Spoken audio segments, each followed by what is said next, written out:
France में 17 साल के नाबालिग लड़के की मौत के बाद से शुरू हुई हिंसा थमने का नाम नहीं ले रही है। ऐसे में हालात पर काबू पाने के लिए 45,000 पुलिसकर्मी तैनात कर दिए गए।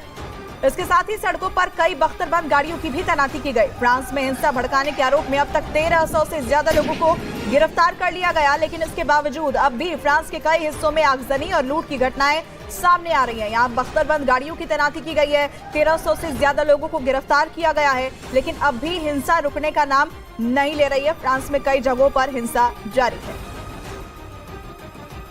17 साल के लड़के की मौत के बाद से सुलग रहे फ्रांस में हिंसा भड़काने के आरोप में अब तक 1000 से ज्यादा लोगों की गिरफ्तारी का दावा किया जा रहा है। ज्यादातर जगहों पर प्रदर्शनकारियों ने पुलिस वालों को ही निशाना बनाया है।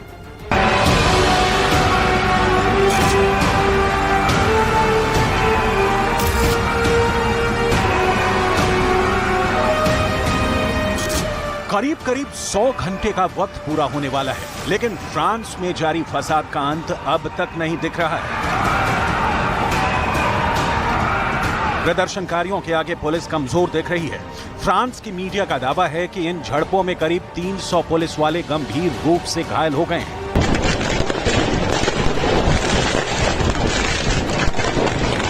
इसके साथ ही फ्रांस के अलग अलग शहरों से 1000 से ज्यादा प्रदर्शनकारियों को गिरफ्तार किया गया है, जिन पर हिंसा भड़काने और तोड़फोड़ करने का आरोप है। फ्रांस के हालातों पर राष्ट्रपति इमैनुअल पल पल की जानकारी दे रहे हैं। मैक्रों ने अधिकारियों के साथ अहम बैठक की और पेरिस समेत आसपास के इलाकों की सुरक्षा बढ़ाने के निर्देश दिए। इमैनुअल ने दंगा भड़काने वालों पर सख्त एक्शन लेने के भी निर्देश दिए हैं।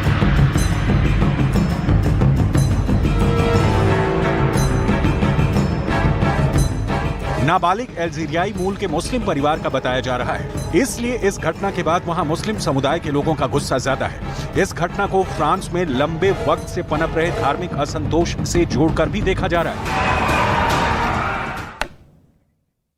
पिछले कुछ सालों में कई बार वहां दंगे हो चुके हैं, जिनमें एक पक्ष मुस्लिम समुदाय के लोग ही रहे हैं, और इस बार भी ऐसा ही हुआ जब एक मुस्लिम लड़के की मौत के बाद वहां आग लग गई। पिछले कुछ सालों में कई बार वहां दंगे हो चुके हैं, जिनमें एक पक्ष मुस्लिम समुदाय के लोग ही रहे हैं, और इस बार भी ऐसा ही हुआ है जब एक मुस्लिम लड़के की मौत के बाद वहां आग लग गई। इसकी वजह फ्रांस के धर्मनिरपेक्षता से जुड़े कानूनों को माना जाता है। फ्रांस की आबादी करीब 7 करोड़ है, जिसमें 50 लाख मुस्लिम आबादी होने का अनुमान है। ये दूसरे नंबर पर वहां की सबसे बड़ी आबादी है। लेकिन फ्रांस की धर्मनिरपेक्षता भारत जैसी नहीं है। वहां ना तो किसी सिख को पगड़ी रखने का अधिकार है, ना ही किसी मुस्लिम को टोपी पहनने का। मतलब सार्वजनिक स्थानों पर किसी भी नागरिक में कोई फर्क नहीं दिखना चाहिए। मुस्लिम समुदाय के लोग आरोप लगाते रहे हैं कि फ्रांस में उनके साथ बराबरी का बर्ताव नहीं होता।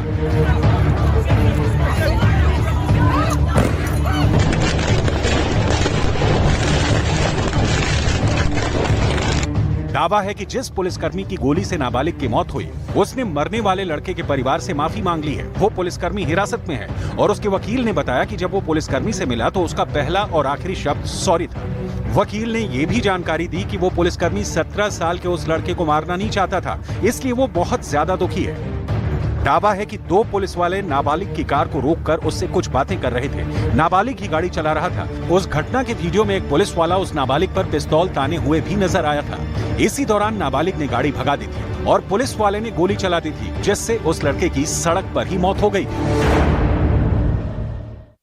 फ्रांस में नाबालिग की हत्या के बाद भड़की हिंसा की आग बढ़ती ही जा रही है। आलम यह है कि फ्रांस के गृह मंत्रालय ने अलग अलग शहरों में 45,000 पुलिसकर्मियों को तैनात कर दिया है। वहीं हिंसा मामले में अब तक 1000 से ज्यादा लोगों को गिरफ्तार किए जाने का दावा किया जा रहा है।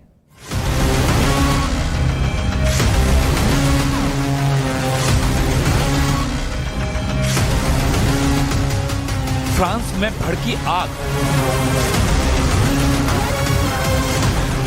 हर घंटे विकराल हो रही है। प्रदर्शनकारी सड़कों पर हैं, विद्रोह जारी है, और 17 बरस के लड़के की हत्या के बाद से फ्रांस सुलग रहा है। प्रदर्शनकारियों ने शुक्रवार देर रात तक फ्रांस की सड़कों पर जमकर उत्पात मचाया। 13 बसों को आग के हवाले कर दिया, दुकानों को तोड़ दिया, स्टोर में लूटपाट मचा दी और न जाने कितनी सरकारी संपत्ति को खाक में मिला दिया। ये तस्वीर फ्रांस के मार्सिले की है। वहां विद्रोह की चौथी रात भी आसमान धुएं के गुबार से ढका रहा और आग की लपटों से पूरा इलाका तपता रहा। जगह जगह प्रदर्शनकारियों ने आगजनी कर अपना गुस्सा जाहिर किया। फ्रांस के राष्ट्रपति इमैनुअल मैक्रों ने इस प्रदर्शन की कड़ी निंदा की है और प्रदर्शनकारियों से कानून हाथ में नहीं लेने की चेतावनी दी।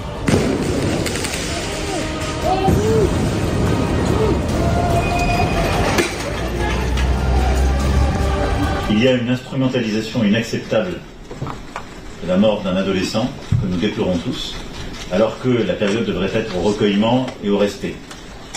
Et donc face à cela, je condamne avec la plus grande fermeté toutes celles et ceux qui utilisent cette situation et ce moment pour essayer de créer le désordre et d'attaquer nos institutions. Ils portent une responsabilité de fait accablante. France में Africa के रहने वाले 17 साल के लड़के की हत्या के बाद से माहौल गरमाया हुआ है। पुलिसकर्मी पर लड़के की हत्या का आरोप है, जिसके खिलाफ प्रदर्शनकारी सड़कों पर हैं। फ्रांस में अफ्रीका के रहने वाले 17 साल के लड़के की हत्या के बाद से माहौल गरमाया हुआ है। पुलिसकर्मी पर लड़के की हत्या का आरोप है, जिसके खिलाफ प्रदर्शनकारी सड़कों पर हैं।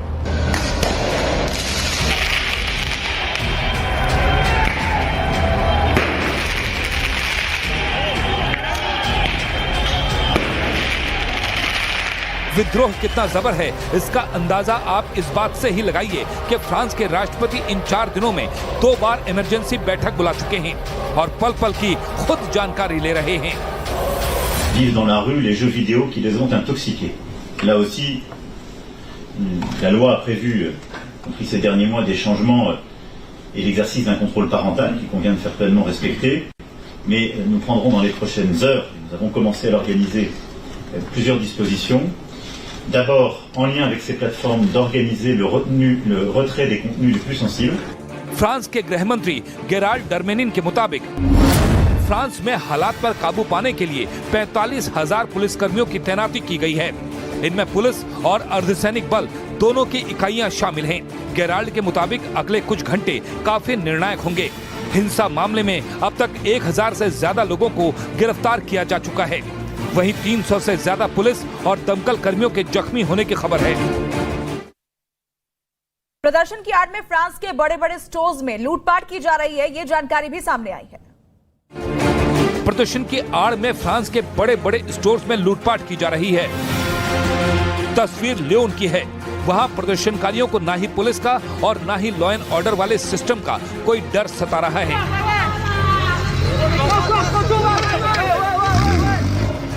और सबसे ज्यादा चौंकाने वाला दावा यह है कि फ्रांस की सड़कों पर 14 से 18 साल के युवा इन वारदातों को लीड कर रहे हैं।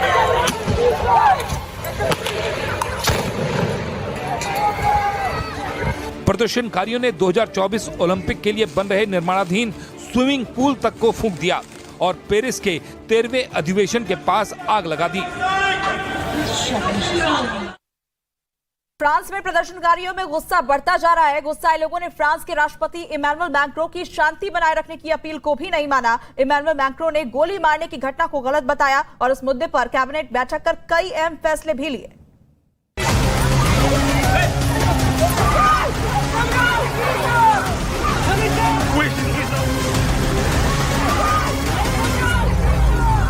फ्रांस जल रहा है। हिंसा की आग पूरे फ्रांस में करीब करीब फैल चुकी है।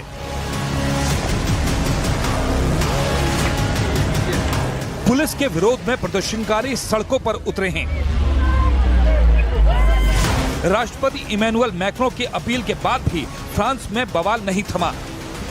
लोगों का गुस्सा सबसे ज्यादा पुलिस पर दिखाई दिया। पेरिस में तो कुछ महिलाएं मिलकर एक पुलिस वाले पर ही टूट पड़ी।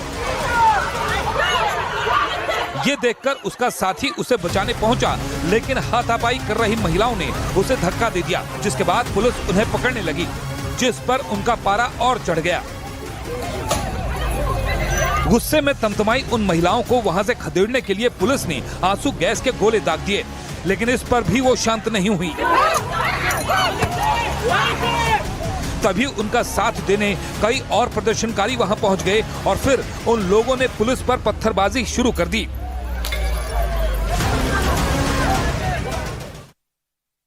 पेरिस में प्रदर्शन के बीच कुछ लोग शॉपिंग मॉल में भी लूटपाट करने लगे। इस दौरान वहां पर चीख पुकार मच गई।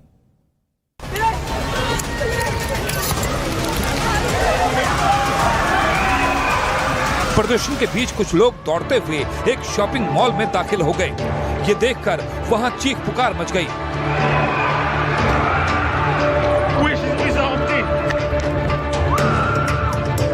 इसके बाद तो उस शॉपिंग मॉल की तस्वीर ही बदल गई। चारों तरफ चीजें बिखरी नजर आईं, जिसे जो मिला वो वहां से लूट कर जा चुका था। लेकिन सबसे चौंकाने वाली तस्वीर पेरिस के एक दूसरे इलाके से सामने आई। वहां कुछ लोग पुलिस की गाड़ियों से हथियार लूटते दिखाई दिए। इसके बाद जब उन लोगों ने पुलिस वालों को देखा तो वो दौड़कर वहां से भाग गए। इसी तरह पेरिस के कुछ बैंकों को भी निशाना बनाया गया। इसके साथ ही कई दुकानों में तोड़फोड़ भी की गई। इतना ही नहीं, प्रदर्शनकारियों ने पेरिस के कई इलाकों में सड़कों को जैम करने की भी कोशिश की। पुलिस की कड़ी सुरक्षा के बावजूद सैकड़ों प्रदर्शनकारियों ने सड़कों पर जमकर उत्पात मचाया।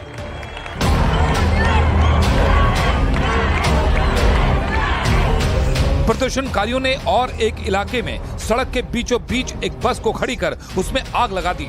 देखते ही देखते वो बस आग के गोले में बदल गई। इसके अलावा भी कई सड़कों पर आगजनी कर उन्हें जैम कर दिया गया, जिसके बाद पुलिस वाले प्रदर्शनकारियों को खदेड़ते दिखाई दिए। वहीं एक दूसरे इलाके में भी बस डिपो को निशाना बनाया गया। वहां भी कुछ बसें आग की लपटों में घिरी नजर आईं। इस बीच पेरिस में पुलिस की गोली से मारे गए लड़के की मां ने मशाल यात्रा निकाली। उनका साथ देने के लिए वहां लोगों का हुजूम उमड़ पड़ा। इस दौरान लोगों ने पोस्टरों और बैनरों के जरिए पुलिस की कार्रवाई पर अपना विरोध जताया।